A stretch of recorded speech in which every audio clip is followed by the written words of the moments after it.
साल था 1976। जगह थी युगांडा का एंटेबे एयरपोर्ट। यहाँ एक ऐसा रेस्क्यू मिशन हुआ जिसने दुनिया भर की सरकारों को हिलाकर रख दिया। ये कहानी है ऑपरेशन थंडरबोल्ट की, एक ऐसे मिशन की जिसने आतंकवाद से लड़ने का तरीका ही हमेशा के लिए बदल दिया। जरा सोचिए, सिचुएशन कितनी मुश्किल थी। 106 लोग घर से 4000 किलोमीटर दूर एक दुश्मन देश में बंधक हैं, और तो और वहां का तानाशाह भी किडनैपर्स के साथ मिला हुआ है। ऐसे में कोई क्या करेगा? यही सवाल था जिसका जवाब इजराइल को ढूंढना था, और उनके पास वक्त बहुत कम था। ये पूरा संकट ये शुरू हुआ था एक बिल्कुल सामान्य से दिखने वाली फ्लाइट से, जो कुछ ही घंटों में एक भयानक अंतर्राष्ट्रीय संकट बन गई। तारीख थी 27 जून 1976। एयर फ्रांस की एक फ्लाइट पेरिस जा रही थी। रास्ते में एथेंस में एक छोटा सा स्टॉप था, लेकिन यहीं पर सिक्योरिटी में एक बहुत बड़ी चूक हो गई। बस इसी का फायदा उठाकर 4 आतंकवादी, 2 फिलिस्तीनी और 2 जर्मन, हथियार लेकर प्लेन में घुस गए। टेक ऑफ के सिर्फ 8 मिनट बाद उन्होंने कॉकपिट पर कब्जा कर लिया और प्लेन का रुख ही मोड़ दिया। अब देखिए, दिलचस्प बात ये थी कि ये किडनैपर्स 2 एकदम अलग-अलग ग्रुप से थे। एक तरफ थे PFLP-EO के सदस्य, जो फिलिस्तीन की आज़ादी के लिए लड़ रहे थे, और दूसरी तरफ थे जर्मनी के रेवोल्यूशनरी सेल्स ग्रुप के लोग, जो पश्चिमी ताकतों से नफरत करते थे। पर इन दोनों का मकसद एक ही था, दुनिया भर की जेलों में बंद अपने 53 साथियों को छुड़वाना। तो लीबिया में रिफ्यूलिंग के बाद प्लेन को युगांडा के एंटेबे एयरपोर्ट पर उतारा गया, और यहाँ पहुंचकर किडनैपर्स के हौसले और भी बुलंद हो गए, क्योंकि अब उन्हें वहां के तानाशाह का खुला सपोर्ट मिल चुका था। युगांडा का तानाशाह ईदी अमीन, वो दुनिया के सामने तो खुद को एक शांति दूत की तरह दिखा रहा था। वो बंधकों से मिलने आया, उन्हें तसल्ली दी, लेकिन पर्दे के पीछे उसी के सैनिक किडनैपर्स की मदद कर रहे थे। इतना ही नहीं, एंटेबे में 3 और आतंकवादी उनके साथ आ मिले।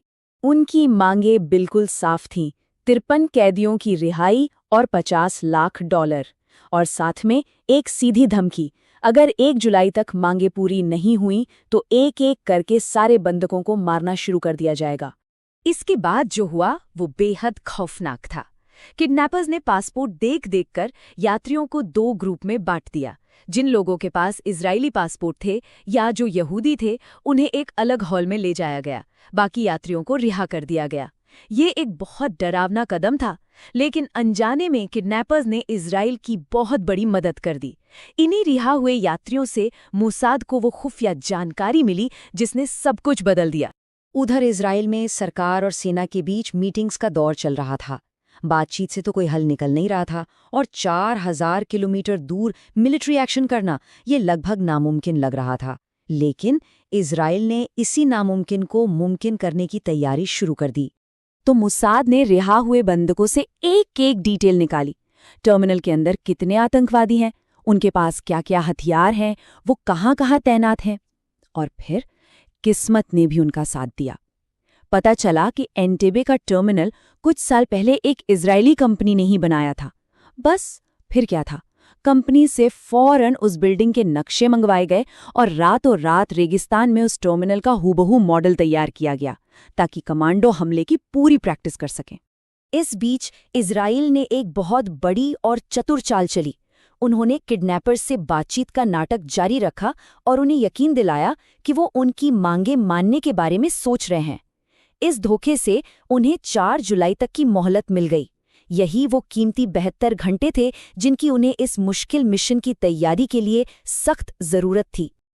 और फिर 3 जुलाई की रात 4 C-130 हर्क्यूलीज जहाज़ों ने इजराइल से उड़ान भरी।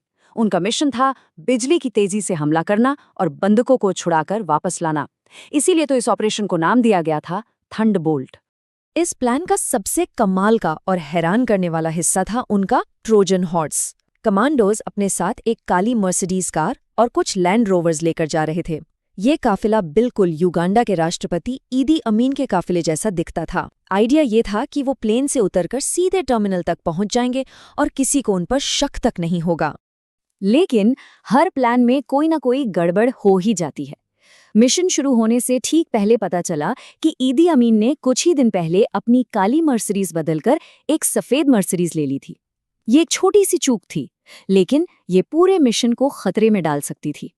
और हुआ भी वही जिसका डर था। जैसे ही काली मर्सिडीज वाला काफिला रनवे पर उतरा, युगांडा के सैनिकों को शक हो गया। उन्होंने काफिले को रुकने का इशारा किया। अब कमांडो के पास कोई रास्ता नहीं बचा था, उन्हें गोलियां चलानी पड़ी। सरप्राइज का एलिमेंट खत्म हो चुका था और हमला तय समय से पहले ही शुरू हो गया। और यही एक नंबर इस ऑपरेशन की कामयाबी की पूरी कहानी कहता है। रनवे पर लैंड करने से लेकर बंधकों को छुड़ाकर वापस उड़ान भरने तक पूरा का पूरा ऑपरेशन सिर्फ और सिर्फ 53 मिनट में खत्म हो गया। सोचिए, 1 घंटे से भी कम समय में इतिहास रच दिया गया। ऑपरेशन थंडरबोल्ट एक शानदार कामयाबी थी, इसमें कोई शक नहीं, लेकिन इस कामयाबी के लिए एक कीमत भी चुकानी पड़ी थी। तो नतीजा क्या रहा? 102 बंधकों को सुरक्षित बचा लिया गया, लेकिन गोलीबारी में 3 बंधकों की जान चली गई। हमले को जो कमांडर लीड कर रहे थे, योनातन नेतन्याहू, वो भी शहीद हो गए। वो इस मिशन में शहीद होने वाले अकेले इजरायली सैनिक थे। सभी 7 किडनैपर्स और लगभग 45 युगांडाई सैनिक मारे गए। और हाँ, जाते जाते कमांडो ने युगांडा के 11 मिग फाइटर जेट्स को भी तबाह कर दिया, ताकि कोई उनका पीछा न कर सके। कमांडर योनातान योनी नेतन्याहू की शहादत ने उन्हें इजरायल का नेशनल हीरो बना दिया। उनके सम्मान में ऑपरेशन थंडरबोल्ट का नाम बदलकर ऑपरेशन योनातान रख दिया गया। और हाँ, उनके छोटे भाई बेंजामिन नेतन्याहू ने बाद में इसी विरासत को आगे बढ़ाया और वो इजरायल के प्रधानमंत्री बने। इस कामयाबी के बीच एक बहुत दुखद कहानी भी थी। 75 साल की एक महिला थी, डोरा बलोच। वो हमले से पहले बीमार पड़ गई थी और उन्हें कंपाला के एक अस्पताल में भर्ती करा दिया गया था। कमांडोज उन्हें नहीं बचा पाए। हमले से बौखलाए ईदी अमीन ने बदला लेने के लिए अपने सैनिकों को भेजकर डोरा बलोच को अस्पताल में ही मरवा दिया। एंटेबे का ये ऑपरेशन आज भी दुनिया के सबसे साहसी और कामयाब रेस्क्यू मिशंस में से एक माना जाता है। इसने साबित कर दिया कि सही प्लानिंग, हिम्मत और थोड़ी सी किस्मत के साथ नामुमकिन को भी मुमकिन किया जा सकता है। लेकिन ये हमें एक अहम सवाल पर सोचने के लिए छोड़ जाता है। आज के डिजिटल युग में, जहां हर चीज पर सैटेलाइट से नजर रखी जाती है, क्या इस तरह का कोई दुस्साहसी ऑपरेशन फिर से दोहराया जा सकता है?